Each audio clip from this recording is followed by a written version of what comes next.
अच्छा बेटा, हम लोग अटेम्प्ट करेंगे आज अक्टूबर नवंबर 24 पेपर 23।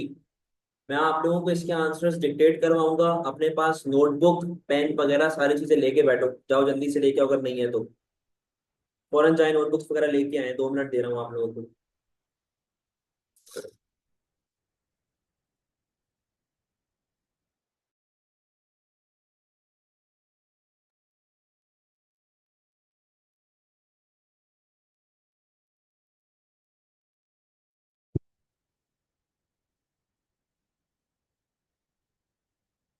चले, अक्टूबर नवंबर 24 पेपर 23, सेक्शन बी हम लोग कर रहे हैं, सेक्शन ए को बाद में देखेंगे। बेटा जल्दी आओ, जल्दी आओ। वालेकुम सलाम। वालेकुम सलाम। वालेकुम सलाम। नोटबुक्स वगैरह निकालें जल्दी से।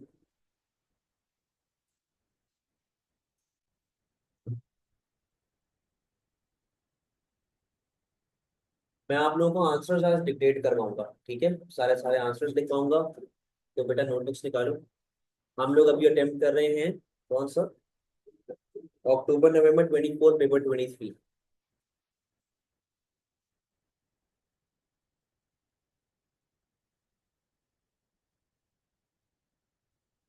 अच्छा जी, यहाँ पे आएगा बेटा सेक्शन बी। आज अटेम्प्ट करेंगे, जितने क्वेश्चन हमसे हो सके उतने हम लोग आज अटेम्प्ट कर लेंगे। बाकी इंशाल्लाह नेक्स्ट क्लास में पूरे पूरे आंसर्स लिखवाऊंगा।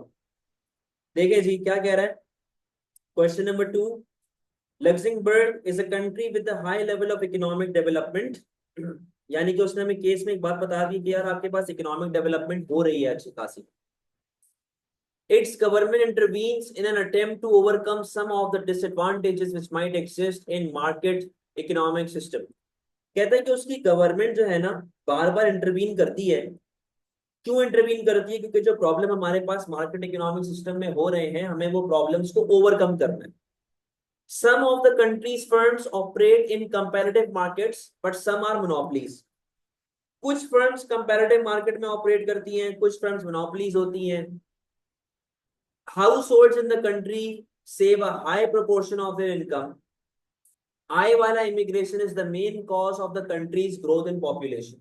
कहता है कि यार आय वाला इमिग्रेशन यानी कि बाहर से गोरा आपकी कंट्री में काम करने आ रहा है या रहने आ रहा है, that is the main reason कि आपकी कंट्री में पॉपुलेशन बढ़ती जा रही है। पार्ट ए, बेटा एक चीज को जरा अपने पास याद कर लें। One well explain point is equals to 2 marks. 4 mark का सवाल है, 2 पॉइंट्स लिखेंगे। 6 मार्क का सवाल है, 3 पॉइंट्स लिखेंगे। 8 मार्क का सवाल है तो मिनिमम 5 मैक्सिमम 6, ना आपने 7 8 10 नहीं लिखने। सही है? फेवर एंड अगेंस्ट दोनों में आपने बात करनी है। 3 फेवर 3 अगेंस्ट, ये सबसे ऑप्टिमम एक सिचुएशन होती है कि 3 फेवर में लिखे, 3 अगेंस्ट में लिखे। नहीं समझ आ रहा पॉइंट? 2 फेवर 3 अगेंस्ट या 3 फेवर 2 अगेंस्ट, मिनिमम 5 होने चाहिए। डायग्राम की जहां तक बात है वो आपको बनाने का नहीं बोलेगा, लेकिन पार्ट डी में अगर एक डायग्राम बन सकती है, फॉर एग्जांपल अगर वो क्वेश्चन पूछता है कि यार क्या सब्सिडी आपके लिए फायदेमंद होगी कि नहीं होगी, डायग्राम बन सकती है ना, यहाँ पे बनाए। सही है? डायग्राम पॉसिबल नहीं है, नहीं बना। जबरदस्ती फजूल में ना घुसने डायग्राम को। और एक आप लोगों का मसला ये है कि आप लोग हर चीज मैक्रो के साथ लिंक कर देते हैं कि एग्रीगेट डिमांड एग्रीगेट सप्लाई। हर चीज एग्रीगेट डिमांड एग्रीगेट सप्लाई से लिंक नहीं होती। एक्सचेंज रेट की बात है, यस हो जाएगा। पॉलिसीज की बात है, फिजिकल मॉनेटरी, हो जाएगा। सब्सिडीज नहीं लिंक होता मैक्रो के साथ। सब्सिडीज मैक्रो के साथ लिंक नहीं होता। इनडायरेक्ट टैक्सेस मैक्रो के साथ लिंक नहीं होता। हाँ, अगर तो वो आपको कह रहा है कि इन्फ्लेशन के साथ आप लिंक करें तब की बात और है, लेकिन जनरल केसेस में ये लिंक नहीं होता, तो जबरदस्ती ना करें किसी चीज। Part a, identify two influences on the proportion of income saved by household. बेटा इन्फ्लुएंस का मतलब होता है फैक्टर्स। सही है? इन्फ्लुएंस का मतलब क्या है कि ऐसे कौन से 2 फैक्टर्स हैं जो आपको मोटिवेट करते हैं टू सेव। क्या क्या चीजें हो सकती हैं?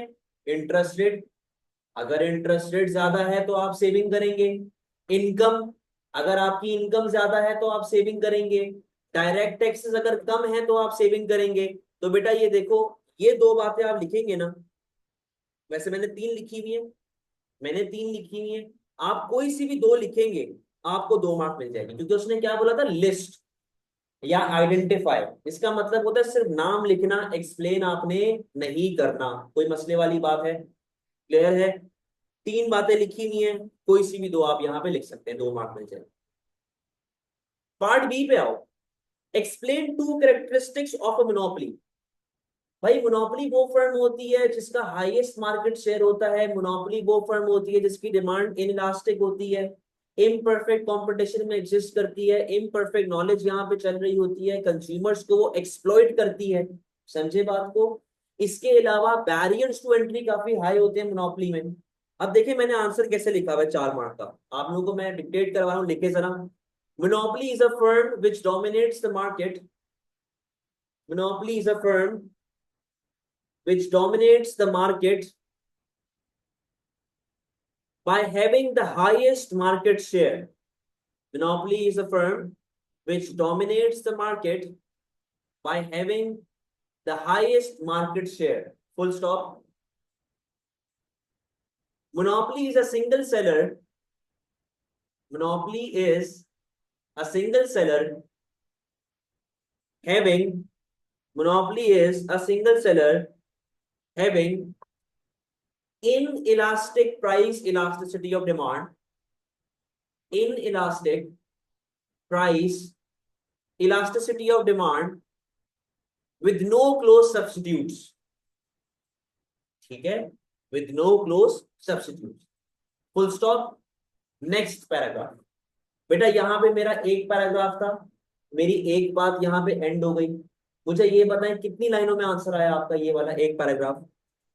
3 4, 3 4, 5 लाइन तक पहुंचना ही नहीं है आप। सही है? अगर 5 हो जाती है तो उसको और लंबा ना करें, खत्म भाई, पैराग्राफ एंड है। फुल स्टॉप डालें, लाइन छोड़ें, नए पैराग्राफ पे जाएं, लिखे जरा, barriers to entry are very high, barriers to entry are very high, comma, barriers to entry are very high, comma, that is the reason, that is the reason, that is the reason it is difficult for new firms, it is difficult for new firms to enter, hence the power, hence the market power कर लें इसको, hence the market power stays with monopoly, hence the market power stays with monopoly। ठीक है बेटा, यहां पे आपका answer and हो गया। आप मुझे एक बात बताओ, कितने लाइनों में आंसर आया आपका? 6 लाइनों में टोटल, मतलब टोटल 6 लाइनों में आया ना? 3 4 ऊपर आ गई होंगी, 2 3 नीचे आ गई होंगी। प्रॉब्लम पता है क्या है कि आप लोग अपने पॉइंट को डेवलप नहीं करते हो। यहाँ पे मैंने डेवलप किया हुआ है, और डेवलप 2 लाइनों में भी, मैं भी 2 लाइनों में डेवलप कर रहा हूँ, आप भी 2 लाइन का आंसर लिखते हैं, लेकिन वो 2 लाइनें इतनी बुलशिट लाइन होती है कि उनको कुछ समझ ही नहीं आ रहा हो, उनमें पॉइंटर्स डेवलप ही नहीं हो रहे होते। समझ रहे हैं बात को, जो मैं क्या समझाना चाह रहा हूँ आप लोगों को? तो बेटा पॉइंट को डेवलप करना सीखो। कोई फर्क नहीं पड़ता 3 लाइनों में आ रहा है, 4 लाइनों में आ रहा है, उससे हमें कोई फर्क पड़ता ही नहीं। ठीक है? और पैराग्राफिंग, ये मैं बात बार बार बताता हूँ कि एग्जामिनर के पास बेटा मुश्किल से 4 से 5 मिनट होते हैं स्क्रिप्ट चेक करने के। अगर आप उसके अंदर गोला गंडा बना के उसको दे देंगे, घिच पिच बना के दे देंगे, वो पॉइंट मिस कर देगा, तो आप उस पर वापस से क्लेम नहीं कर सकते, पेपर गया आपका। बेटा आपने अगर सारी चीजें मिक्सअप की हुई है और उसने पॉइंट मिस कर दिया, फिर पैराग्राफिंग में पता है क्या फायदा होता है? मुझे पता है कि यहाँ पे पॉइंट चेंज हो रहा है, सही, तो एग्जामिनर को पता है पॉइंट, नया पॉइंट आ रहा है, तो वो उसको हल्का सा भी अगर ऊपर से ओवर थ्रू कर ले, गो थ्रू कर ले, तो वो उस हिसाब से मार्क्स दे देता है यार। वरना अगर मैं इसको चिपका के लिखता, हो सकता है पॉइंट मिस हो जाता। समझ रहे हैं बात को? नेक्स्ट क्वेश्चन पे आए। Analyse the cause of migration between countries. Sir हमारे पास इतना टाइम होगा कि हम पहले छोटा सा एक माइंड मैप बना लें आंसर का? बेटा माइंड मैप बनाओ सिर्फ 8 मार्क वाले का, सही है? 2 4 6 में इतनी कोई इशू नहीं होता, वो हो जाते। माइंड मैप पार्ट डी का बड़ा इंपॉर्टेंट। सही है। तो बना सकते हैं अगर आपकी राइटिंग स्पीड तेज है, और मैं हमेशा कहता हूं कि बनाया करें ताकि आप लोग पॉइंट्स ना मिस कर दो। पार्ट सी क्या कहता है बेटा, analyse the cost of migration between two countries. अब मुझे एक बात ये बताएं, क्या कहीं भी इसने आई वाला इमिग्रेशन लिखा है या ई वाला इमिग्रेशन लिखा है? उसने क्या लिखा है, माइग्रेशन। माइग्रेशन का मतलब हमारी कंट्री से बाहर जाना या दूसरी कंट्री से हमारी कंट्री में आना। समझ रहे हैं? आप दोनों में से किसी भी पॉसिबिलिटी के बारे में लिख सकते हैं, लेकिन शर्त क्या है, कितने पॉइंट लिखने हैं? 3। क्यों? 6 मार्क का सवाल है। 6 मार्क के हिसाब से आपके 3 पॉइंट यहाँ पे आने चाहिए। समझे बात को? अच्छा भाई, आपके लिए बेस्ट एग्जाम्पल वही कंट्री है जिसमें आप रह रहे हैं। पाकिस्तान से लोग उठ के बाहर क्यों जाते हैं? जॉब अपॉर्चुनिटीज, भाई पहला पॉइंट आ गया। और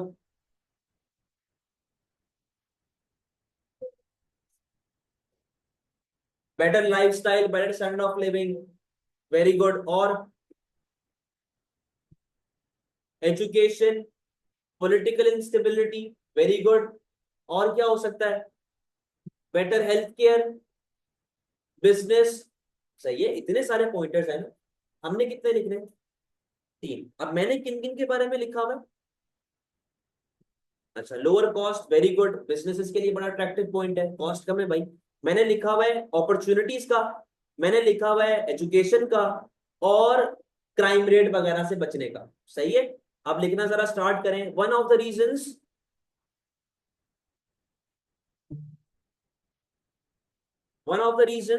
why people migrate, one of the reasons why people migrate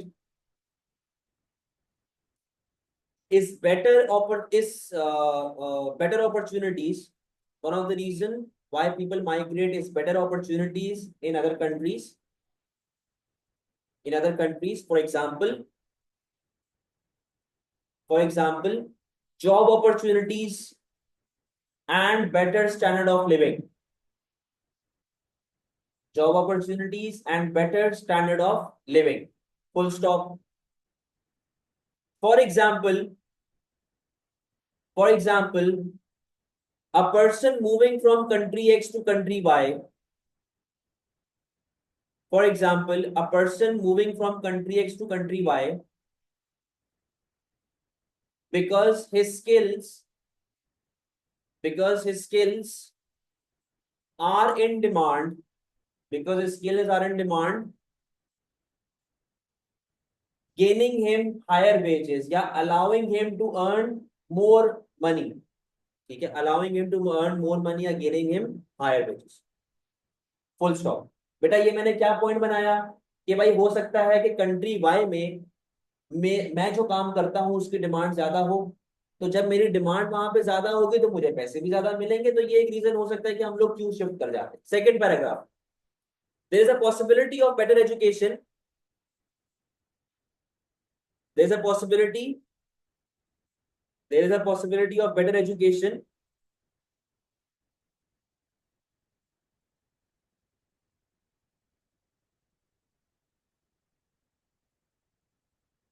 in other countries in other countries to increase their children's upbringing, to increase their children's upbringing and skills, comma, people might move abroad.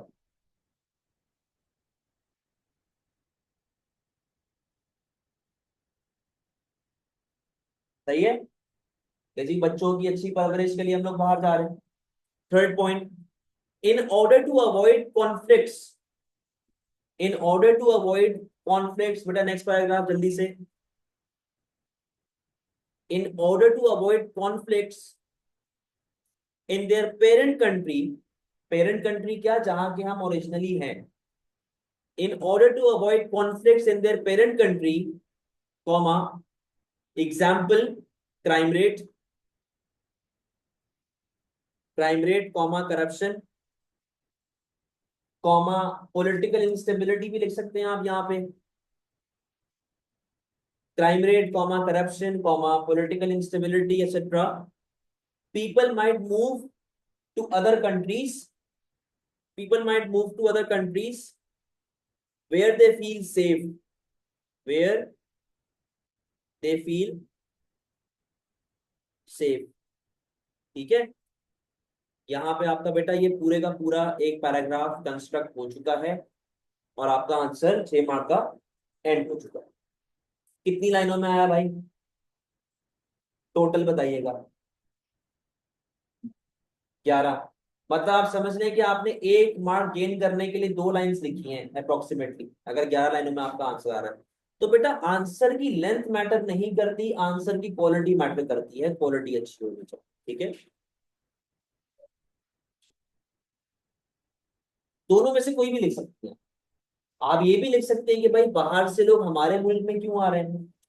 आप कह सकते हैं कि भाई businesses यहाँ पर आते हैं, क्यों आते हैं, क्योंकि पाकिस्तान में कॉस्ट ऑफ प्रोडक्शन कम है. तो in order to lower their to gain cost advantages, तो हम लोग यहाँ पे आके ऑपरेट करते हैं ताकि हमारी कॉस्ट ऑफ प्रोडक्शन कम हो और हमारी प्रॉफिटेबिलिटी बढ़ जाए. जी जी, दोनों लिख सकते हैं. सही है. Last question, discuss whether or not government intervention can overcome the disadvantages of market economic system. क्या government intervention market economic system के ड्रॉबैक्स को ओवरकम कर सकता है. अब पहले देखें, यहाँ पे पार्ट डी में कंक्लूजन नहीं लिखना होता. ठीक है, शुक्र है आप लोगों की वो आदत छूट गई है, नहीं लिखिएगा, नहीं मांगता एग्जाम पर. जहां तक बात है कि यार गवर्नमेंट इंटरवेंशन से क्या मार्केट इकोनॉमिक सिस्टम जो है वो सॉल्व हो सकते हैं, आपने बताने हैं पॉजिटिव्स कि जी क्यों हो सकते हैं, और आपने बताने हैं नेगेटिव्स कि यार क्यों नहीं होंगे. ठीक है, पहले जरा इसकी जनरल डिस्कशन करते हैं, उसके बाद हम लोग आंसर की तरफ जाएंगे. Sir I took the general idea, बस जनरल आइडिया ले लिया ना बहुत. जी बताएं जी, गवर्नमेंट इंटरवेंशन क्या मार्केट इकोनॉमिक सिस्टम के ड्रॉबैक्स को ओवरकम करता है. ऑनलाइन आप लोग भी बताओ चैट बॉक्स में, आप लोग बताएं मुझे क्या करेगी maximum minimum price.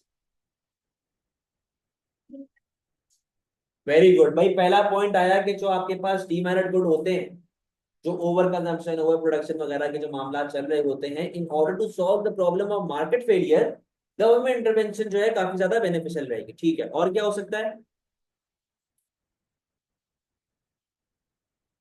Sir.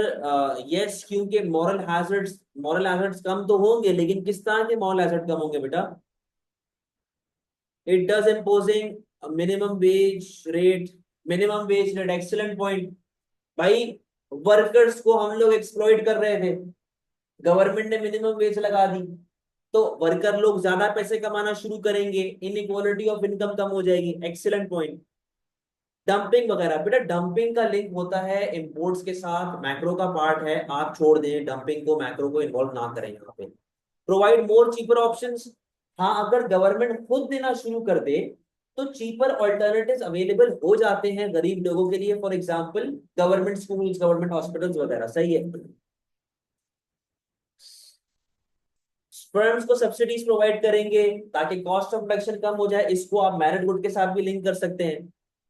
Public good देंगी, वेरी गुड. तो मतलब बेनिफिट्स आप लोगों को अच्छे खासे पता है. हमने 3 लिखने हैं, आप लोगों ने मुझे कुछ 6-7 बता दिए हैं, लेकिन अब ड्रॉबैक बताएं. गवर्नमेंट जब मार्केट में आती है तो क्या क्या प्रॉब्लम्स आप फेस कर सकते हैं. टैक्सेशन, गवर्नमेंट टैक्सेस आपसे ले सकती है, आपके ऊपर बर्डन बढ़ेगा. Very good point. और क्वालिटी सही ना हो क्योंकि lack of competition. Excellent point भाई, गवर्नमेंट की क्वालिटी इंतहाई घटिया क्वालिटी होती है गुड्स एंड सर्विसेज की. आप यहाँ पे गवर्नमेंट स्कूल्स और प्राइवेट स्कूल्स का लिंक क्रिएट कर सकते हैं. Inefficiency by the government, government proper तरीके से एफिशिएंट नहीं होती, there is always corruption, there is always bribery. और मैं ये कह सकता हूँ कि जब गवर्नमेंट मिनिमम या मैक्सिमम प्राइस के थ्रू मार्केट में इंटरवीन करती है तो मार्केट की फ्रीडम चली जाती है, क्योंकि हमने तो मार्केट को डिमांड एंड सप्लाई की फोर्सेस के हिसाब से चलाना है ना.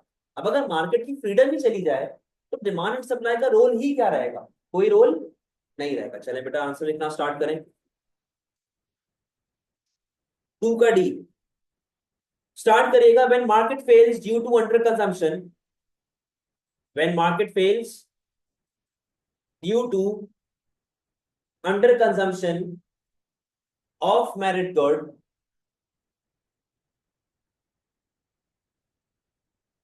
due to lack of knowledge, due to lack of knowledge, when market fails due to underconsumption of merit good due to lack of knowledge, consumers are unaware of the benefits. Consumers are unaware of the benefits of merit goods. Full stop. In this situation, comma, government can intervene. Government can intervene in market, such as by providing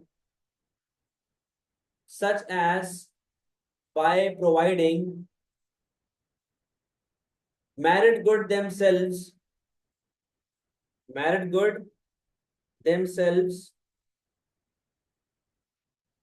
so it is available for everyone. So it is available for everyone. Full stop, paragraph end. लिख लिया बेटा? Next paragraph, line छोड़ेंगे, अगले paragraph पे जाएंगे. Government can restrict monopoly power. Government can restrict the power of monopoly by implementing taxes,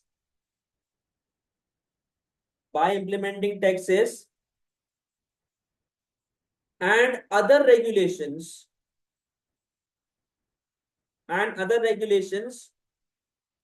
so that they are not able to exploit consumers, ताकि वो consumers को exploit ना कर सकें. अगर इसको और डिटेल में लिखना है, exploit consumers, further reducing market failure, further reducing market failure. ठीक है जी, 2 पैराग्राफ हो गए आपके. नेक्स्ट नया paragraph. Government can also provide subsidy. Government can also provide subsidy. Government can also provide subsidy to producers producing necessity goods. To producers producing necessity goods such as food, comma, medicine, so that it is affordable, for low income households as well. So that it is affordable for low income households as well. Full stop. बेटा ये 3 benefits आ गए कि government के आने से क्या फायदा आपको मिलेगा. अब हम लोग जाएंगे ड्रॉबैक्स पे. However, next paragraph. However, the government may be corrupt.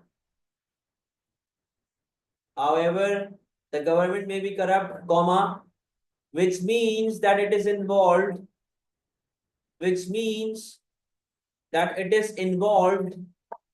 in unethical acts. It is involved in unethical acts such as bribery. Full stop. This might disturb the market system.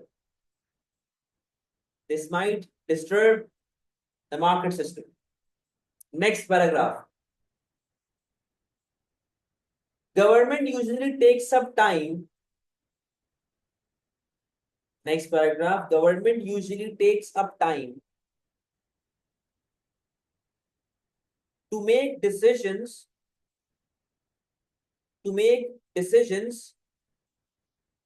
which reflects on its incompetence,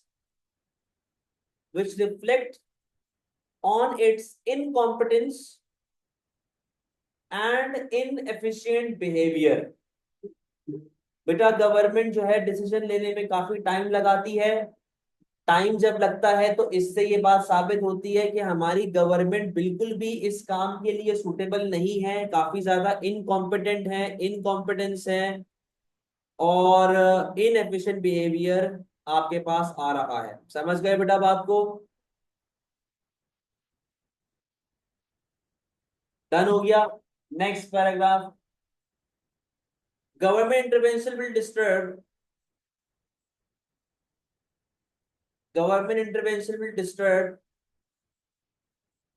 freedom of market will disturb freedom of market, which might result in disequilibrium, which might result in disequilibrium, such as shortage or surplus, such as shortage or surplus through maximum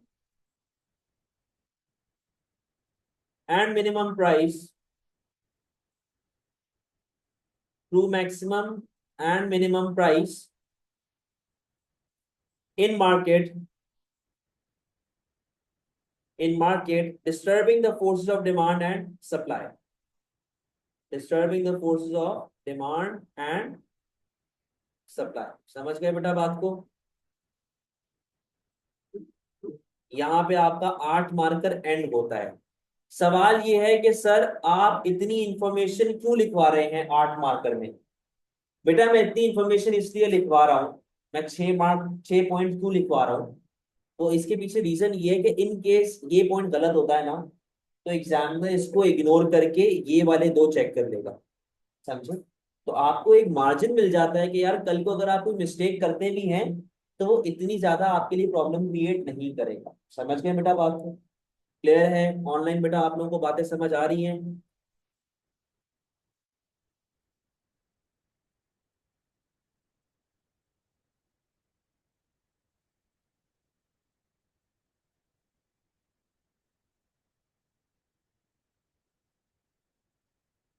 question number 3 पे आइएगा। अच्छा question number 3 जो है ना, ये हम लोग ABC general discuss करेंगे और पार्ट डी में लिखवाऊंगा आप लोगों को। Some people in Indonesia play tennis. Indonesia में कुछ लोग हैं जो टेनिस खेलते हैं। However, badminton is Indonesia favourite sport. कहता है जी बैडमिंटन जो है वो इंडोनेशिया का favourite sport. The equipment needed to play it including badminton rackets is relatively cheap. कहता है कि यार बैडमिंटन रैकेट जो होते हैं ना वो भी सस्ते होते हैं।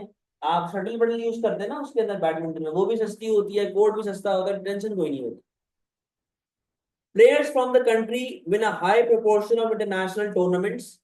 Top Indonesian players earn 10 times the average wage and more than 30 times the average wage of winner. कहता है कि जो बैडमिंटन का जो प्लेयर है इंटरनेशनल टूर्नामेंट जो खेलते हैं इंडोनेशिया के जो प्लेयर है, एवरेज वेजेस के हिसाब से 10 गुना ज्यादा कमाते हैं।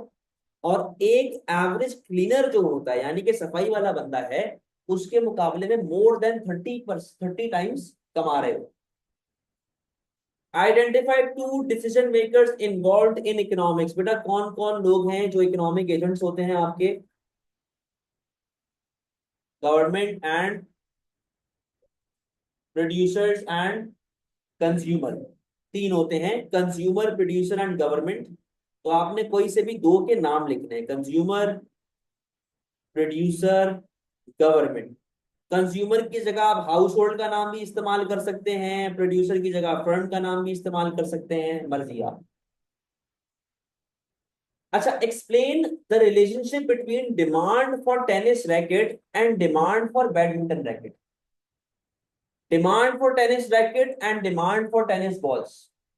बेटा बात सुनो, मैंने जो आप लोगों को प्राइस ऑफ रिलेटेड गुड्स सिखाया है, कोक की प्राइस वर्सेस पेप्सी की डिमांड, वो किस तरह हमने सीखा है कि एक गुड की प्राइस होती है, दूसरे गुड की डिमांड होती है। तो सब्स्टिट्यूट्स में रिलेशनशिप कैसा आ जाता है? पॉजिटिव, कि भाई कोक की प्राइस बढ़ेगी तो पेप्सी की डिमांड बढ़ेगी, कोक की प्राइस कम होगी तो पेप्सी की डिमांड। सही है? यहां पर वो किन दो चीजों को लिंक कर रहा है, दोनों ही डिमांड है। मतलब अगर पेप्सी की डिमांड बढ़ेगी तो बेटा कोक की डिमांड में क्या इफेक्ट आएगा, कोक की डिमांड कम होगी तो पेप्सी की डिमांड क्या हो जाएगी। Demand for tennis racket and demand for badminton rackets, ये दोनों क्या है, ये दोनों क्या है, ऑल्टरनेटिव्स है, सब्स्टिट्यूट्स है। भाई या तो टेनिस खेलेगा या तो बैडमिंटन खेलेगा। अगर टेनिस रैकेट की डिमांड बढ़ जाती है तो बैडमिंटन रैकेट की डिमांड क्या होगी, टेनिस रैकेट की डिमांड कम होगी तो बैडमिंटन रैकेट की डिमांड। बेटा रिलेशनशिप कैसा आ गया, समझे बात को। अब बच्चा बोलेगा सर आपने नोट्स में तो सब्स्टिट्यूट में पॉजिटिव लिखवाया हुआ है। बेटा वो पॉजिटिव इसलिए था क्योंकि यहां पर क्या लिखा होता था, अगर ये भी यहाँ पे प्राइस लिख के देता तो रिलेशनशिप पॉजिटिव हो जाता, लेकिन इसने क्या लिख के दिया है, हाँ, समझे बात को। तो भाई क्या क्वेश्चन आया हुआ है, नेगेटिव सब्स्टिट्यूट कुछ, वेरी गुड। तो बेटा एग्जामिनर ने 2 मार्क इसको दिए हैं, 2 मार्क इसको दिए, तो वो 2 मार्क कैसे मिलेंगे आपको बताने के कि यार ये दोनों सब्स्टिट्यूट्स हैं। अगर टेनिस की डिमांड बढ़ रही है यानी कि लोग टेनिस ज्यादा खरीद रहे हैं तो बैडमिंटन नहीं खरीदेंगे, बैडमिंटन रैकेट की डिमांड, सिंपल आपने एक्सप्लेन, सही। Demand for tennis racket and demand for tennis ball, बेटा अगर मैं टेनिस खेल रहा हूं तो टेनिस बॉल से ही खेलूंगा ना, तो क्रिकेट की हार्ड बॉल से तो नहीं खेलूंगा या फुटबॉल तो नहीं रखूंगा मैं बीच में, समझ रहे हैं बात को। तो बेटा ये दोनों क्या है, कॉम्प्लीमेंट्री गुड्स, सही है, क्या है दोनों, कॉम्प्लीमेंट्री गुड्स है।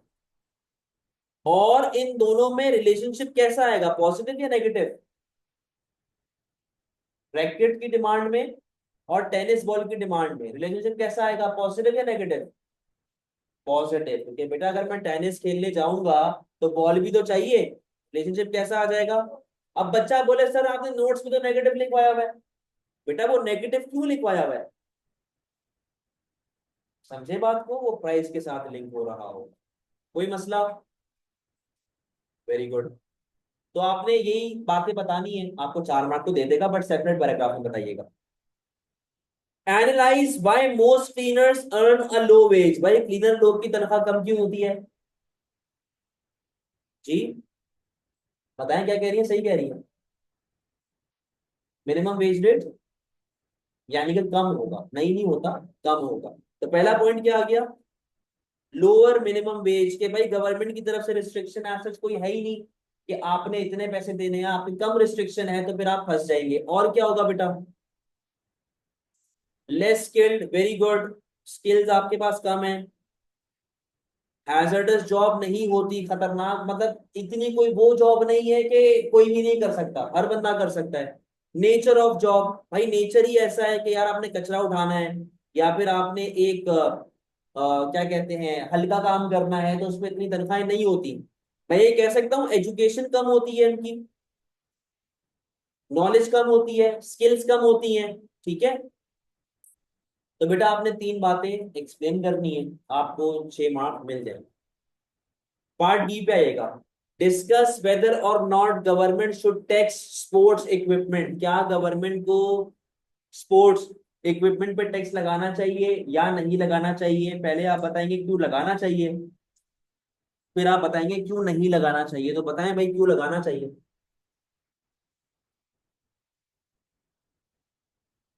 बताएं जी ऑनलाइन बेटा क्यों टैक्स आपको लगाना चाहिए।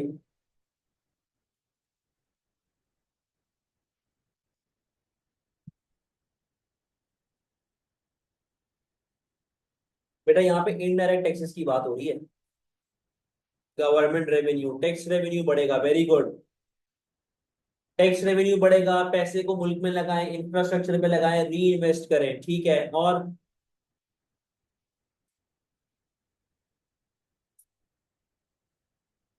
क्या हो सकता है,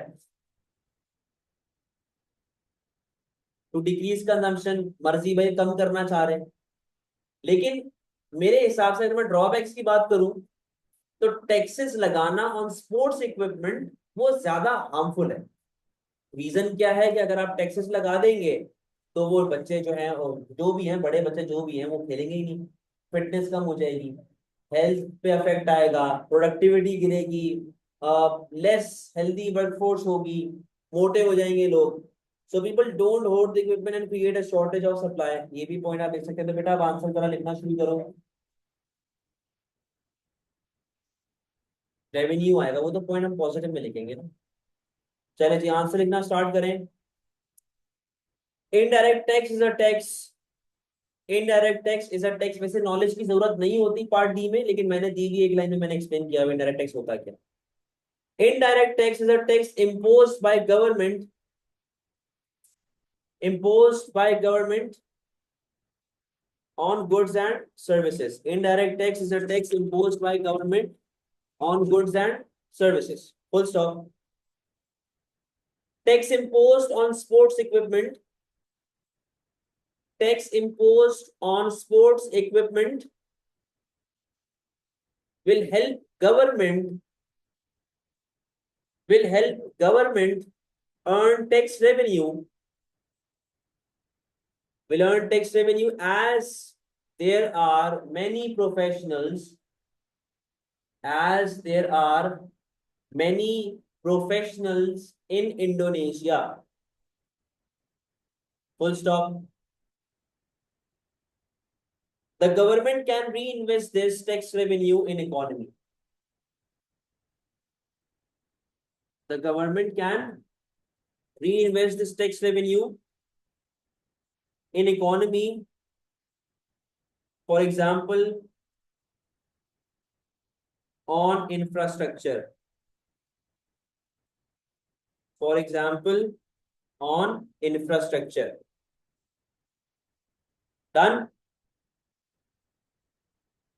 नेक्स्ट पैराग्राफ। अच्छा बेटा एक बात सुनो, देखो जो स्पोर्ट्स है यूजुअली, जैसे हम पाकिस्तानी इंडियन वगैरह हम लोग खेलते हैं, हम लोग क्या करते हैं कि हम लोग अपनी गली मोहल्लों में खेल लेते हैं। क्रिकेट होता है, नाइट मैच हो जाते हैं, बैडमिंटन होता है, लड़के लड़कियां जो हैं वो नेट लगाते हैं और वहीं पे शुरू हो जाते हैं। ठीक है, कोई हमें कोर्ट की जरूरत नहीं है, कि हमारे यहाँ पे तो ऐसा ट्रेंड है ना। लेकिन कुछ लोग ऐसे भी हैं जो कोर्ट में जाके खेलते हैं, कुछ लोग ऐसे भी हैं जो स्टेडियम में जाके मैच खेलते हैं, पिच प्रॉपर पे खेलते हैं, उनको ग्राउंड चाहिए होता है। बेटा everything comes with a cost. अब जैसे यहाँ पे पाकिस्तान में कराची में खास तौर पे पैडल का ट्रेंड आया हुआ है। हर बंदा पे पैडल खेल रहा है, पागल हुए हुए लोग पैडल खेलने जा रहे हैं। अब पैडल हर बंदा तो अफोर्ड नहीं कर सकता। पीछे वजह क्या है कि पर आवर के आपको पैसे देने पड़ते हैं, 7-8 हज़ार रुपए, पता नहीं कितने हैं, मुझे मैं कभी गया नहीं। प्लस फिर क्या होता है, जैसे आप बेहतर क्वालिटी की तरफ जाते हैं ना, वो महंगा भी होता रहता है। अब क्रिकेट बैट है, 400-500 का भी आता है, लाखों के भी आते हैं। इसी तरह पैडल के जो रैकेट हैं, 4-5 हज़ार का भी आता होगा, लाखों का भी आता होगा। Same goes for badminton racket, same goes for tennis racket. Possibility है। तो स्पोर्ट्स, अच्छा जो गरीब बंदा होता है ना, एक ये भी हमारे यहाँ पे प्रॉब्लम है। गरीब बंदा या हार्ड वर्किंग बंदा जो होता है, वो अपने आराम को हमेशा सेक्रीफाइस करता है। कहता है यार मैं काम कर लूं, मैं पैसे बना लूं, इस टाइम में आराम करने से क्या ही हो जाएगा, मैच वैच खेलने से क्या ही हो जाएगा। तो आज के टाइम में sports is kind of a luxury good, एक तरीके से अगर देखा जाए, क्योंकि स्पोर्ट्स सिर्फ वो बंदा खेल रहा है जिसके पास टाइम है, जो फाइनेंशियली हेल्दी है, उस तरह के लोग खेल रहे हैं। तो लिखे जरा, sports is usually a luxury, sports is usually a luxury, sports is usually a luxury for rich households,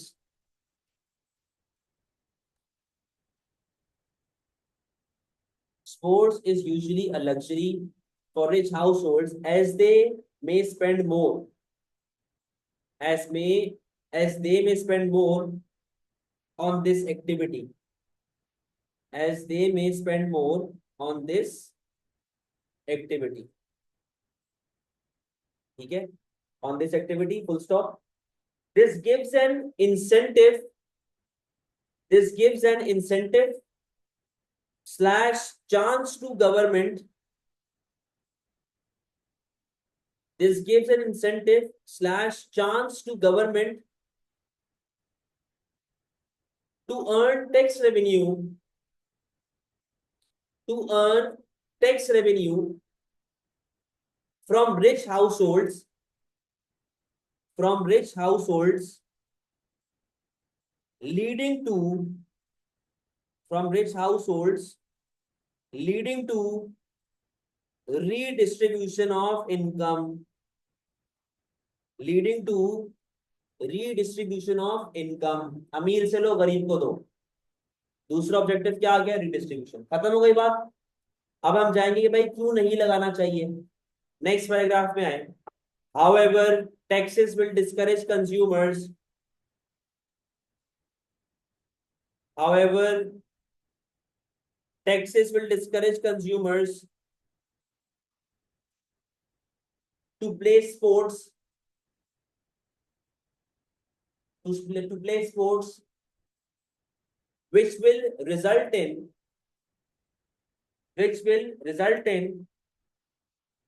unhealthy population and workforce, comma, leading to inefficiency in performance, leading to inefficiency in performance, full stop.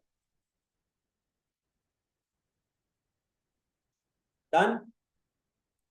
Next paragraph. Increase in tax will discourage firms. Increase in tax will discourage firms to produce. As a result, comma, supply will fall, leading to increase in unemployment,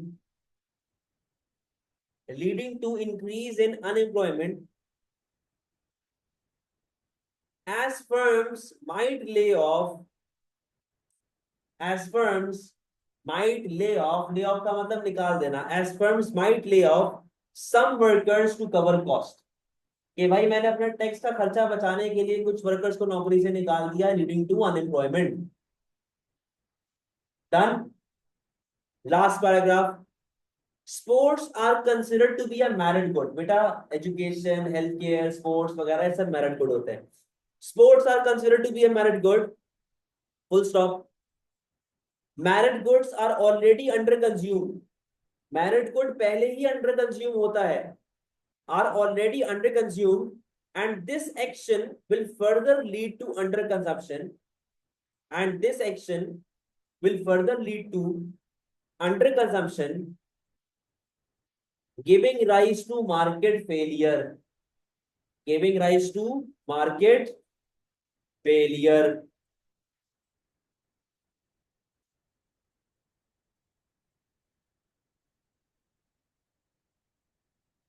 Giving rise to market failure। बेटा समझ गए हैं बातें? Answer लिखने की technique आप लोगों को अब आई होप समझ आ रही होंगी।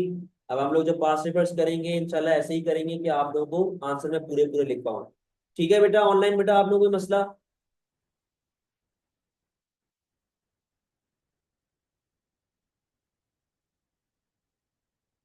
चले, वेरी गुड, जा सकते हैं बेटा। अल्लाह हाफिज।